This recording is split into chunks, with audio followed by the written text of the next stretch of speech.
ஒரு பில்லியனர் வந்து தேட்டருக்கு போயிருந்தார்.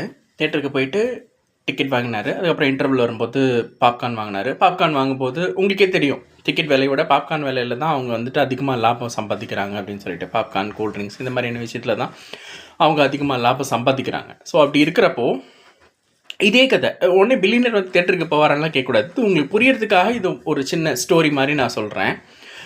அதே பில்லியனர் வந்துட்டு அடுத்தது பர்கர் ஷாப்புக்கு போனார். பர்கர் ஷாப்புக்கு போன போது தான் அந்த பர்கர் ஷாப்போட ஓனர் வந்துட்டு ரொம்ப சோகத்தில் உட்காந்துருந்தார். என்ன அப்படின்னா, பர்கருக்கு வந்துட்டு நான் செய்கிற காஸ்ட்டே வந்து $4 ஆகுது. நான் $5 விற்றுட்ருக்கேன். $1 தான் ப்ராஃபிட். எய்தாப்பில் ஒருத்தன் கடை போட்டுட்டான். அவன் முன்னாடி தான் கூட்டம் போகுது. நான் எவ்வளோ சுவையாக தரமாக பண்ணாலும் என்கிட்ட கூட்டம் வர மாட்டேங்குது.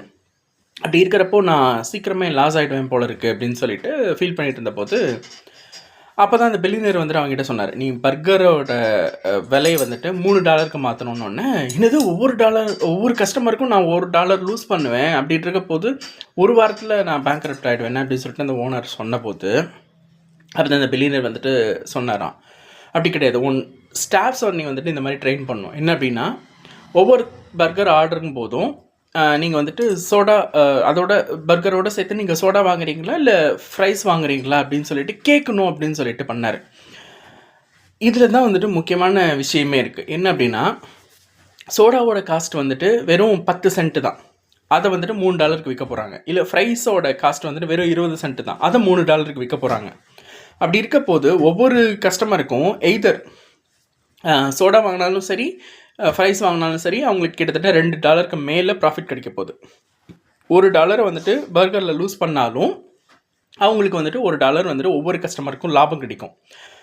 அப்படி இருக்கிறப்போ இப்போது பர்கர் அப்படிங்கிறது ஜஸ்ட் ஒரு கஸ்டமரை உள்ளே கொண்டு வரதுக்கான சின்ன டிக்கெட்டு தானே ஒழிய, அவங்கள உள்ளே கொண்டு வரதுக்கான ஒரு விஷயம் தான். அதாவது இந்த சினிமா டிக்கெட் மாதிரி டிக்கெட் தான் அது. பட் உண்மையான ப்ராஃபிட் எங்கே இருக்குது அப்படின்னா, சோடாலையும் ஃப்ரெஞ்ச் ஃப்ரைஸ்லையும் தான் இருக்குது.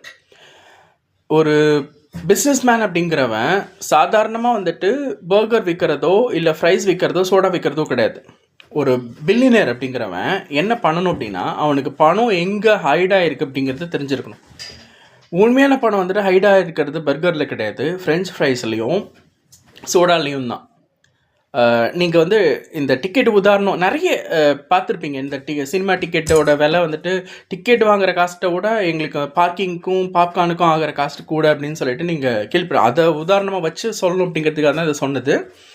புரிஞ்சிருக்கும்னு நினைக்கிறேன். அதே மாதிரி உங்கள் பிஸ்னஸில் ஆக்சுவல் பணம் எங்கே ஹைடாக இருக்குங்கிறத கண்டுபிடிச்சி அதில் பிஸ்னஸ் பண்ணுங்கள். சாதாரணமான சர்வராகவோ இல்லை ஒரு கூக்காவோ ஒரு செஃபாவோ இருக்காதீங்க. பிஸ்னஸ் மேனாக இருங்க, பணக்காரனாக இருங்க.